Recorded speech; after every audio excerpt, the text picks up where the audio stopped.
তো দেখেন প্রথমে আমি বেসিনটা আনবক্সিং করে নিচ্ছি। তো এটা হচ্ছে আপনার একটা স্টিলা কোম্পানির যে মাঝারি সাইজের বেসিন। তো বেসিনটার দাম হচ্ছে আপনার 3200 টাকা।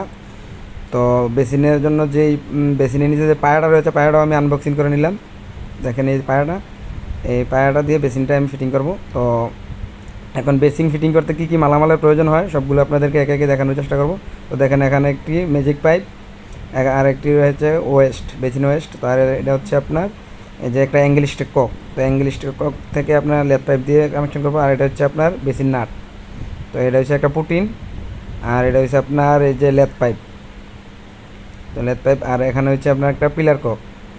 তো পিলার কক রয়েছে। তো পিলার ককটা হচ্ছে আপনার রয়্যাল ব্র্যান্ডের। তো পিলার ককটার দাম হচ্ছে আপনার 1650 টাকা লিভারের। তো দেখেন অনেক সুন্দর। তো আমি এই মালামালগুলো লাগবে একটা বেসিং ফিটিং করতে। তো বেসিংটা আমি যেই জায়গায় ফিটিং করব প্রথমে পায়াটা দিয়ে, তো পায়াটা দিয়ে বেসিনটা আমি মাপ দিয়ে ভালো করে আগে মার্ক করে নেব। তো দেখেন এইভাবে প্রথম পায়াটা সেটিং করবেন। তো পায়াটা সেটিং করার পর যে বেসিনটা আছে বেসিনটা পায়াটার উপরে রেখে প্রথমে আপনার মার্ক করে নিতে হবে যেই দুইটা নাট লাগানোর ছিদ্র রয়েছে ওই ছিদ্র দুইটাতে আপনার কলম দিয়ে অথবা আপনার এই যে টেস্টার দিয়ে মার্ক করে নেবেন। যেভাবে আপনার সুবিধা হয় ওইভাবে মার্ক করে নেবেন। তো দেখেন আমি টেস্টার দিয়ে মার্ক করে নিচ্ছি। তো দুই দিক দিয়ে দুইটা গাঁট রয়েছে, নাটের গাঁট, ওই দুই গাঁট দিয়ে আমি প্রথমে মার্ক করে নিতেছি। তো দেখেন আমি মার্ক করা হয়ে গেছে। এই যে দেখেন এই যে দুই পাশে দুইটা দাগ রয়েছে, ওই দাগগুলোতে আমি এখন আপনার এই যে বেসিন নাট লাগানোর জন্য আমি এই যে আপনার ফিটিং করার জন্য যে ডিল দিয়ে আমি দুটি নাট ছিদ্র করে নেব। তো এখানে আপনার আর বেসিনের নাটের ডিল করতে হলে আপনার 12 mm একটি বিট লাগবে। তো আপনারা খেয়াল রাখবেন 12 mm বিট দিয়ে আপনারা বেসিন নাট লাগানোর জন্য ড্রিল করবেন। তো আমি এখানে এই দুইটা ড্রিল করে নিতেছি। দেখেন এইভাবে আপনারা দুই পাশে দুইটা ড্রিল করে নেবেন। তো নেওয়ার পর আমি এখানে যে ছিদ্র দুইটা করছি ওই ছিদ্র দুইটার মধ্যে আমি প্রথমে এই যে রয়্যাল ফ্ল্যাগ রয়েছে, এই যে দেখেন রয়্যাল ফ্ল্যাগ, এই রয়্যাল ফ্ল্যাগগুলো আমি প্রথমে বসাবো। এই যে দেখেন কী কী নাট লাগে এই সবগুলো আমি এখানে আপনাকে দেখানোর চেষ্টা করছি। তো প্রথমে আমি যে রয়্যাল ফ্ল্যাগ আছে রয়্যাল ফ্ল্যাগ আমি আঁতুড়ি দিয়ে বসাবো। বসানোর পর এই রয়্যাল ফ্ল্যাগের মধ্যে আমি নাটগুলো আগে লাগিয়ে নেব।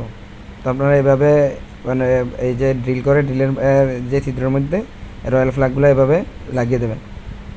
লাগানোর পর যে নাট রয়েছে এই যে নাট, এই নাটটা একটু হালকা আপনারা এই যে নাটের মাথায় বাড়ি দিয়ে নেবেন, তাহলে আপনার রয়্যাল ফ্ল্যাগে ধরবে। ধরার পর আপনারা একটি হয়তো ডালি অথবা রেঞ্জ দিয়ে ভালো করে টাইট করে নেবেন। তো দেখেন আমি একটি নাট লাগানো হয়েছে। তো আমি ওই দিকের নাটটাও লাগানোর চেষ্টা করছি। তো দেখেন এভাবে দুইটা নাটই আপনার এভাবে টাইট করে লাগিয়ে নেবেন। নাটগুলো যে সোজা বরাবর থাকে, একুরেট থাকে, সেদিকে একটু খেয়াল রাখবেন। তো এখন আমি যেই অ্যাঙ্গেল স্টকটা রয়েছে ওই অ্যাঙ্গেল স্টকটা আমি ওই যা আপনার বেসিনের যে লাইন রাখছি ওই লাইনের সাথে আমি লাগিয়ে দেব। তো লাগানোর পূর্বে অ্যাঙ্গেল স্টককে আপনি ভালো করে থ্রেড টেপ পেঁচিয়ে নেবেন। তো দেখেন আমি থ্রেড টেপ পেঁচিয়ে নিতেছি। তো আপনারা পরিমাণ মতো থ্রেড টেপ পেঁচিয়ে নেবেন, কোনোভাবে যেন পানি লিক না করতে পারে ওই দিকে একটু খেয়াল রাখবেন। তো দেখেন আমি থ্রেড টেপ পেঁচিয়ে নিলাম। নেওয়ার পর আমি এই যে পানি লাইনের সাথে আমার অ্যাঙ্গেল স্টকটা আমি এই যে রেঞ্চের সাহায্যে ভালো করে টাইট করে লাগিয়ে দিতেছি। এইভাবে আপনারা যতটুকু প্রয়োজন হয় ততটুকু প্রয়োজন মতো টাইট করে নেবেন। তো আমি যে পানির লাইনটা রয়েছে এটা আমি বরাবর উপরের দিক রাখছি, যেহেতু বেসিনের লাইনটা একটু উপরের দিকে আপনার বেসিনের মাথায় যে পিলার ককের সাথে লাগবে এই জন্য আমি উপরের দিক দিয়েছি। তো দেখেন আমি এখন বেসিনটা ফিটিং করে নিচ্ছি। বেসিংয়ের যেই যন্ত্রাংশ লাগবে সবগুলো একে একে ফিটিং করে নিচ্ছি। তো দেখেন এখানে একটা আপনার এক্সট্রা ব্র্যান্ডের একটা ওয়েস্ট রয়েছে, এটাও আপনার এই যে আবুল খায়ের কোম্পানির ভালো মানের। এটা আমি আপনার এটা লাগানোর জন্য পুটিন লাগাইতে হইব। পুটিন দিলে আপনার পানি কোনো সময় লিক করবে না। তো পুটিনটা ভালো করে মুড়িয়ে একটু নরম করে নেবেন। তো নরম করার পর এই যে ওয়েস্টটা রয়েছে ওয়েস্টটার সাথে কিন্তু আপনার দুইটা ওয়াটার সিল রয়েছে। তো একটা ওয়াটার সেলের নিচ দিয়ে আপনারা এই যে পুটিনটা ভালো করে লাগিয়ে নেবেন। তো পুটিনটা লাগানোর পর এটা উপর দিক দিয়ে বেসিনের দিক লাগানো হবে, আর নিচ দিক দিয়ে যেই দিক দিয়ে একটা নাট রয়েছে, নিচ দিক দিয়ে আরেকটা, এভাবে দেওয়ার পর নিচ দিক দিয়ে আরেকটা ওয়াটার সিল রয়েছে, ওই যে নিচ দিকে একটা ওয়াটার সিল। তো এই ওয়াটার সিলটাও নিচ দিক দিয়ে দিয়ে, এই যে ওয়াটার সিলটা আমি দিয়ে দিলাম। দেওয়ার পর যে নাটটা আছে, নাটটা আমি আপনার এইভাবে দিয়ে পাইপ রেঞ্জ দিয়ে আমি টাইট করে নেব। প্রথমে হাতে যতটুকু টাইট দেওয়া যায়, দেওয়ার পর এটা একটু ভালো করে পাইপ রেঞ্জ দিয়ে টাইট করে নেব। তো পরিমাণ মতো দেবেন, যেহেতু এটা আপনার একটা সিরামিক্স, তো সিরামিক্স বেশি টাইট দিলে ভেঙে যেতে পারে। তো এই জন্য আপনার হাতে ওজন রেখে পরিমাণ মতো টাইট করে নেবেন। শেষ আমার এই যে পরিমাণ মতো টাইট করে নিলাম। তো নেওয়ার পর আমি যে ওপরের এই যে আমি পুটিন দিয়েছি, পুটিনগুলো আমি একদম ক্লিন করে নেব। এই যে পুটিনগুলো ক্লিন করে নিলাম, ওয়েস্ট লাগানো হয়ে গেছে। তো এখন আমি যে পিলার ককটা রয়েছে, যে বেসিন কক রয়েছে, পিলার কক বলে, বেসিন কক বলে, তোমরা যেভাবে বুঝতে সুবিধা হয় ওইভাবে। তো দেখেন এই পিলার ককের সাথেও দুইটি ওয়াটার সিল রয়েছে, দুইটি ওয়াটার সিল, একটি ওপর দিক দিয়ে একটি নিচ দিক দিয়ে দিয়ে দেবেন। দেওয়ার পর এই যে নাট রয়েছে, নাট হাতের সাহায্যে আপনি এটা টাইট করে দেবেন। এটার জন্য আপনার কোনো রেঞ্জ ব্যবহার করতে হবে না। তো পরিমাণ মতো টাইট করে নেবেন। তো দেখেন আমি নিচ দিক দিয়ে নাটটা ধরে ওপর দিক দিয়ে পিলার ককটা আমি ঘুরিয়ে পরিমাণ মতো আপনার আর সুবিধা মতো লাগিয়ে নেবেন। এই যে দেখেন আমার পিলার কক লাগানো হয়ে গেছে। এই যে দেখেন লিভারের পিলার কক। তো পিলার ককটা মাঝামাঝি থাকবে, এভাবে লাগিয়ে নেবেন। তো পিলার কক আমার লাগানো হয়ে গেছে। এখন আমি যে কানেকশন পাইপটা রয়েছে, লেদ পাইপ, যে অ্যাঙ্গেল স্টিক ককের সাথে কানেকশন হবে, ওই পাইপটাও আমি কানেকশন করে দেবো। তো ওই পাইপটা কানেকশন করার সময় একটু খেয়াল রাখবেন, এই পাইপের মাথায় দুইটি ওয়াটার সিল রয়েছে, এই যে ওয়াটার সিল, এই ওয়াটার সিলটি পাইপের মাথায় দিয়ে দেবেন। যদি ওয়াটার সিলগুলো পাইপের মাথায় না দেন তাহলে পানি লিক করবে। এগুলো আপনারা খুব খেয়াল করে কাজগুলো করবেন।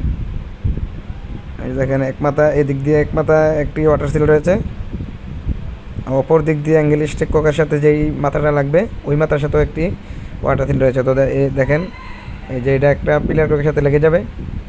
আমি প্রথমে পিলার ককের সাথে লাগিয়ে নিলাম। লাগানোর পর তো এখন যে আপনার এই ম্যাজিক পাইপটা রয়েছে, পানির যে আউট পানির লাইনের জন্য যে একটা ম্যাজিক পাইপ ব্যবহার করবো, এই যে ম্যাজিক পাইপটা রয়েছে এটা আপনার ওয়েস্টের সাথে লেগে যাবে। তো দেখেন ওয়েস্টের সাথে আপনার হাতের সাহায্যেই লাগিয়ে নেবেন পরিমাণ মতো টাইট দিয়ে। তো লাগানো হয়ে গেছে আমার, মনে করেন যে ম্যাজিক পাইপও লাগানো হয়ে গেছে। তো এখন আমি আবার যে ডিল করার জন্য নিচের বেসিনের নিচের যে পায়াটা আমি সরিয়ে নিয়েছি, এখন আবার জায়গা মতো সেট করে আমি এখন দেখব আমার বেসিনটা লাগানোর জন্য এই যে পায়াটার মাঝখান দিয়ে ম্যাজিক পাইপটা চলে যাবে, আর এক সাইড দিয়ে লেদ পাইপটা চলে যাবে। তো এটা একটু খেয়াল করে এভাবে ঢুকাবেন। ঢুকানোর পর আপনার এই যে দুইটা নাট রয়েছে, নাটের ভিতর দুটো গাঁট রয়েছে, ওই গাঁট একুরেট করে বসাবেন। তো আমার পায়াটা একুরেটভাবে পড়ে নাই, এজন্য আমি একটু মোড় দিয়ে লাগিয়ে পায়াটা জায়গা মতো ফেলাই নিতেছি। এই যে জায়গা মতো পড়ছে, সমান করে লাগাইবেন। তো এখন দেখেন এই যে নাটের সাথে আপনার এই যে ওয়াশার রয়েছে, প্লাস্টিকের ওয়াশারটা দিয়ে নেবেন না, তা না হলে কিন্তু নাট যখন বেশি টাইট দিবেন দেখা গেছে সিরামিক্সটা আস্তে করে ভেঙে যেতে পারে। তো এই জন্য এই নাটের সাথে আপনার ওয়াশার রয়েছে, প্লাস্টিকের ওয়াশারগুলো দিয়ে নেবেন। তো দেওয়ার পর আমি দেখেন এখন এই যে নাটটা আমি লাগাই নিতেছি, এইভাবে নাটটা লাগিয়ে নেবেন। তো লাগানোর পর হয়তো প্লাস দিয়ে অথবা রেঞ্জ দিয়ে আপনি পরিমাণ মতো টাইট করে নেবেন। আপনার বেসিন যে এদিক সেদিক লড়াচড়া না করে ওই পর্যন্ত আপনি টাইট করে নেবেন। তো আমি এখানে এই যে রেঞ্চের সাহায্যে আমি যে পরিমাণ মতো টাইট করে নিতেছি। এই দিক দিয়ে আমার একটা যে নাট, এটা আমি মোটামুটি লাগানো শেষ হয়ে গেছে, যে লাগিয়ে নিলাম। ওই দিক দিয়ে আরেকটা নাট রয়েছে, ওই দিকেও আপনার যেই ওয়াশারটা রয়েছে ওয়াশারটা দিয়ে আমি নাটটা লাগিয়ে নিতেছি। দেখেন এইভাবে। তো দুই দিকের নাটে আমার লাগানো হয়ে গেছে। এখন দেখেন যেই লেদ পাইপটা রয়েছে, কানেকশন পাইপ, ওই পাইপটা আমি এই যে এক পাশ পিলার ককের সাথে লাগাইলাম, আরেক পাশ এই যে অ্যাঙ্গেল স্টিক ককের সাথে লাগিয়ে দেবো। পানি লাইনের সাথে। এই যে হাতের যেহেতু প্লাস্টিক ফিটিং, হাতের সাহায্যে যতটুকু টাইট হয় ততটুকুই যথেষ্ট। এখানে রেঞ্জ বা প্লাস ব্যবহার করতে হবে না। দেখেন লাগানো হয়ে গেছে। তো এখন যেই ভিতরে যেই ম্যাজিক পাইপটা রয়েছে, যে আউটলাইনের পানির পাইপটা রয়েছে, ওইটা একদিক দিয়ে হোল্ড আছে, হোল্ড দিয়ে আমি ওই যে আপনার আউটলাইন যেই জায়গা দিয়ে আপনি একটা এলবু দিয়ে রেখেছি, ওই এলবুর সাথে আমি লাগিয়ে দেবো।